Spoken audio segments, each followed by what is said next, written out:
المقاومة لا تستطيع أن تقف مكتوفة الأيدي ويكشف ظهرها.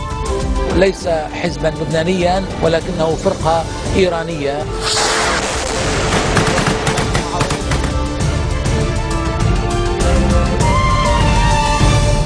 Bonjour à tous et merci de nous rejoindre sur Futur TV pour cette nouvelle édition de la rédaction.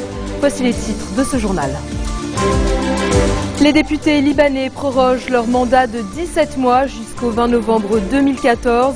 Le bloc parlementaire du changement et de la réforme, absence de la séance plénière, va présenter un recours en invalidation. Tamam Salam appelle le Hezbollah à ne pas s'enfoncer dans le conflit syrien. Le Premier ministre désigné accuse par ailleurs les différents partis politiques d'entraver l'affirmation de son gouvernement.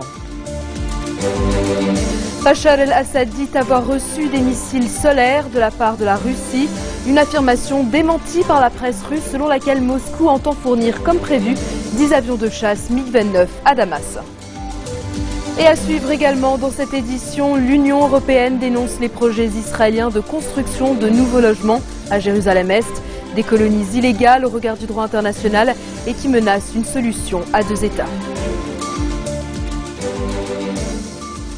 C'est désormais officiel, le Parlement libanais a prorogé son mandat de 17 mois, soit jusqu'au 20 novembre 2014, lors d'une séance plénière tenue ce vendredi. Le mandat du Parlement actuel expire le 19 juin prochain. Cette prorogation et donc le report des législatives prévues le 16 juin résulte de l'incapacité des partis politiques à s'accorder sur une loi électorale et des profondes divisions suscitées par la guerre en Syrie voisine. Conséquence immédiate de cette mesure, toutes les candidatures présentées au ministère de l'Intérieur en vue de l'éventuelle tenue d'un scrutin sur la base de la loi de 1960 sont donc annulées. Les partisans d'un renouvellement du mandat de la Chambre évoquent, à l'instar du président du Parlement, des raisons essentiellement sécuritaires. Le chef du bloc parlementaire du Courant du Futur, Fouad Seniora, a affirmé que les députés ont été contraints de proroger le mandat du Parlement pour éviter le vide institutionnel et la recrudescence des incidents sécuritaires. S'exprimant à l'issue de la séance plénière, il a assuré que ce sont les circonstances actuelles qui l'ont imposé. Il s'est dit conscient du fait que cette prolongation viole le mandat accordé par le peuple à ses représentants, qui est limité à un certain temps. Le bloc parlementaire du changement et de la réforme, présidé par le député Michel Aoun, a tenu une réunion au même moment que celle de l'Assemblée Place de l'Étoile pour justement débattre de cette prorogation.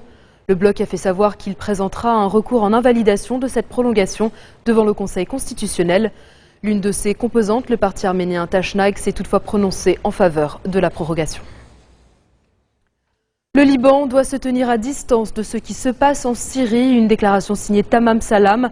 Dans un entretien au quotidien français Le Figaro, le Premier ministre désigné insiste sur l'importance de préserver l'union nationale. Il a indiqué que si l'implication militaire du Hezbollah à Qousser, aux côtés de l'armée syrienne, ne facilite pas les choses, ce n'est pas une raison pour baisser les bras. Tamam Salam a réitéré l'appel du président Sleiman de convaincre le Hezbollah de ne pas s'enfoncer davantage en Syrie. Sur la question de la formation de son gouvernement, il a accusé les différents partis politiques de lui mettre des bâtons dans les roues. Selon lui, le niveau de méfiance entre les uns et les autres est à son comble et c'est la raison pour laquelle il a défini des paramètres dès le départ, à savoir pas de tiers de blocage à quiconque. Les services de renseignement de l'armée libanaise ont arrêté ce vendredi le frère du principal suspect dans l'attaque meurtrière contre des soldats près de Hersel dans l'est du Liban. Le principal suspect, lui, serait toujours réfugié dans les environs de cette localité frontalière de la Syrie. 3 soldats avaient été tués dans l'attaque contre leur barrage dans la nuit de lundi à mardi. Et puis, mesures de sécurité renforcées autour de la municipalité de Tripoli. Les forces de sécurité intérieure et des soldats libanais se sont déployés autour du bâtiment. Une décision qui intervient à la suite de menaces présumées reçues par des fonctionnaires qui affirment qu'ils auraient été battus s'ils se présentaient à leur bureau. Plus de 30 personnes ont récemment été tuées et 200 blessées dans la grande ville du Nord, dans les affrontements à caractère confessionnel à Tripoli entre les quartiers rivaux de Bab et Jabal Mohsen. Et puis toujours sur le plan sécuritaire, 12 roquettes tirées depuis le territoire syrien se sont abattues à l'aube sur la région d'Ouadi Khaled dans le nord du Liban. Les roquettes n'ont fait ni victimes ni dégâts. Les incidents de ce genre sont de plus en plus fréquents. Direction la Syrie où Bachar el-Assad est confiant dans la victoire de ses troupes face aux insurgés. C'est ce qu'il a déclaré dans un entretien accordé à Al-Manar, la télévision du Hezbollah. Sur le plan politique, le président syrien a affirmé qu'il n'hésiterait pas à se présenter à la présidentielle de 2014 si le peuple le voulait. Sur le plan diplomatique, il a fait part de son intention de participer à la conférence internationale qui pourrait avoir lieu à Genève. Mais il pose une condition, la mise en œuvre de toute décision prise sera soumise à l'opinion publique syrienne à travers un référendum. Bachar el-Assad a par ailleurs indiqué avoir reçu des missiles solaires de la part de la Russie, assurant que Moscou honore les contrats de vente d'armes signés avec Damas avant le début du conflit en mars 2011. Mais contrairement à ce qu'a laissé entendre Bachar el-Assad, la Russie n'a pas encore livré de missiles à la Syrie. C'est ce que rapporte l'agence de presse Interfax qui cite une source au sein de l'industrie militaire russe. Moscou ne devrait pas être en mesure de livrer les missiles avant l'automne. Par ailleurs, 6 mois seront nécessaires pour former le personnel syrien et tester les missiles avant qu'ils ne soient opérationnels. Les missiles S-300 sont des systèmes sol-air sophistiqués capables d'intercepter en vol des avions ou des missiles téléguidés. La Russie a défendu leur livraison à Damas comme un facteur de dissuasion contre une intervention extérieure en Syrie. En revanche, Moscou entend fournir comme prévu 10 avions de chasse MiG-29 au régime Assad. Les détails de cette livraison font l'objet de discussions avec une délégation syrienne. Le chef de la diplomatie française a qualifié Bachar el-Assad d'homme de guerre. Il a également renouvelé l'espoir de voir la réunion de Genève 2 aboutir. On écoute Laurent Fabius. Cela confirme le fait que M. Bachar el-Assad est un homme qui, quoi qu'il dise, est un homme de guerre et non pas un homme de paix. Et nous avons besoin que la Syrie retrouve au contraire la paix. C'est la raison pour laquelle nous travaillons pour la réunion de la conférence de Genève. C'est une tâche très difficile parce qu'il y a beaucoup d'obstacles, mais la France, les États-Unis, beaucoup d'autres sont engagés et j'espère que malgré toutes ces difficultés, on va pouvoir à terme mettre fin à la tragédie syrienne. Cela passe évidemment par le fait que ce n'est pas M. Bachar el-Assad qui est un des grands responsables de cette tragédie qui pourra aider à sa solution. 3 Occidentaux qui combattaient aux côtés des rebelles en Syrie ont été tués ces dernières heures. Parmi eux, un Britannique musulman et Nicole Mansfield, une Américaine de 33 ans, également convertie à l'islam. La nationalité du 3e occidental reste inconnue. Selon l'Observatoire syrien des droits de l'homme, ils auraient été tués par l'armée syrienne dans le nord-ouest du pays alors qu'ils faisaient du repérage pour la rébellion non loin d'Idlib. Et puis toujours sur le terrain, les combats se poursuivent, notamment dans la ville de Qousseir, assiégée depuis plus de 10 jours par l'armée syrienne aidée de combattants du Hezbollah. Ceux-ci se préparent à donner l'assaut sur la dernière poche de rebelles. L'opposition syrienne dit avoir réussi à envoyer des renforts appartenant principalement à un groupe proche des frères musulmans. Elle a également lancé un appel urgent à la communauté internationale pour sauver plus de 1000 civils blessés et piégés dans la ville. Selon certains opposants, 20 000 civils se trouvaient encore dans Qousseir lorsque l'offensive du régime a débuté sur cette ville stratégique pour les 2 camps. Stratégique car elle se situe entre Damas et le littoral, sa base arrière. Dans un instant, le Nigeria dit avoir découvert une cache du Hezbollah. Les détails après la pause.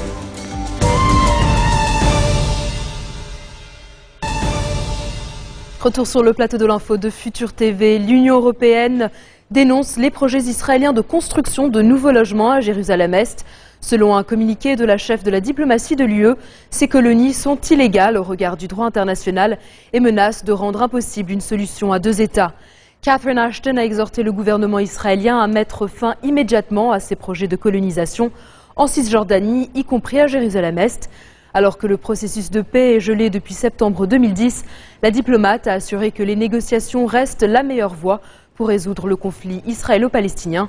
Elle a rappelé que l'UE ne reconnaîtra aucune modification de frontières par rapport à celle d'avant la guerre de juin 1967, y compris concernant Jérusalem, seulement sauf si les parties conviennent de ce point.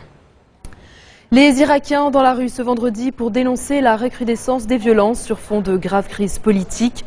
Ils appellent les dirigeants à se réunir au plus vite pour résoudre leurs divergences. Au moins 32 personnes ont été tuées dans une série d'attaques et d'attentats à la voiture piégée hier. Les violences ont fait plus de 600 morts en Irak depuis début mai. En bref, dans le reste de l'actualité de ce vendredi, les autorités nigérianes disent avoir arrêté 3 Libanais soupçonnés d'appartenir au Hezbollah. Elles ont également découvert au domicile de l'un d'entre eux une importante cache d'armes destinée à des attentats. Les 3 suspects ont été arrêtés ces derniers 15 jours à Kano, la plus grande ville du nord du Nigeria. Selon l'armée, les 3 ont reconnu pendant leur interrogatoire être membres du Hezbollah et avoir suivi un entraînement au terrorisme. Les autorités américaines ont intercepté une lettre de menace adressée à Barack Obama, semblable à celle adressée à Michael Bloomberg. C'est ce qu'a annoncé le service secret chargé de la protection du président des États-Unis. Les lettres destinées au maire de New York contenaient de la ricine, un poison mortel, et faisaient référence à son soutien au contrôle des armes à feu. La question continue de diviser l'opinion publique américaine. Et puis des centaines de militants anticapitalistes sont rassemblés sous la pluie à Francfort en Allemagne, notamment aux abords du siège de la Banque centrale européenne. Pour ces manifestants, la BCE est le symbole des mesures de rigueur menées en Europe. Ils ont donc installé un camp en plein centre-ville pour tenter de bloquer l'accès à l'institution et aux grandes banques internationales situées dans le quartier. Les autorités ont déployé un important dispositif de sécurité pour empêcher tout débordement. François Hollande et Angela Merkel ont tenté hier d'afficher l'unité du couple franco-allemand.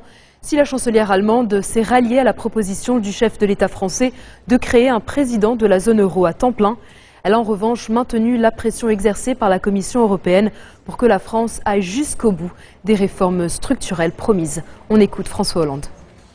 Nous sommes d'accord ensemble pour qu'il y ait plus de sommets de la zone euro, avec un président à temps plein de l'Eurogroupe, qui aurait des moyens renforcés. Nous acceptons les engagements en matière de réduction des déficits. La Commission donne un délai à plusieurs pays, tout simplement parce que ces pays, en tout cas la France, ont fait un effort budgétaire considérable, et notamment depuis 1 an ici, où nous avons réduit notre déficit structurel de 2%. Le problème français est un problème de compétitivité. Quand nous avons 60 milliards de déficit de notre balance commerciale, l'Allemagne a 160 milliards d'excédent de sa balance commerciale. Donc il y a une vraie question qui est la compétitivité de l'économie française, et donc nous devons agir. Et puis on reste en France où les vins de la République française aux enchères, 1200 bouteilles venant de la prestigieuse cave de l'Élysée sont mises en vente pendant 2 jours. Au total, 10% de la cave présidentielle, soit 552 lots, sont proposés pour des clients venus des États-Unis, de Chine, du Japon et d'Europe, mais aussi des amateurs français. Parmi les meilleures bouteilles, des Meursault, des Romanée Conti, des Saint-Estèphe ou encore des Pomerol. Pour l'Élysée, c'est l'occasion de s'assurer une communication favorable, se séparer de bouteilles très chères que la décence lui interdit de servir à ses hôtes et mettre en place une gestion saine de sa cave. L'excédent sera reversé au budget de l'État. C'est la première fois que le Palais de l'Élysée décide de vendre une partie de sa cave. Chaque année, le Palais de l'Élysée renouvelle en partie sa cave, effectue des achats et évidemment a un budget pour ça. Cette vente permet d'autofinancer en fait le renouvellement de la cave à hauteur a priori de 250 000 €, puisque c'est l'estimation base de la vente. Si ces vins se vendent très bien et si on va bien au-delà de ces estimations, on peut imaginer, le Palais de l'Élysée l'a annoncé, qu'un versement sera fait au budget de l'État.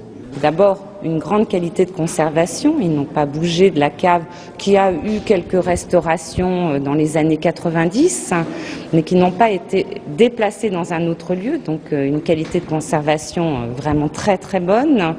Un choix des vins de grande qualité, puisque ces vins sont servis à la table de l'Élysée, à laquelle on reçoit évidemment des personnages du monde entier importants, auxquels on ne peut pas servir d'une part n'importe quoi, auxquels on a envie de faire découvrir en plus les terroirs français et les grands vins français. Donc évidemment c'est une très belle cave.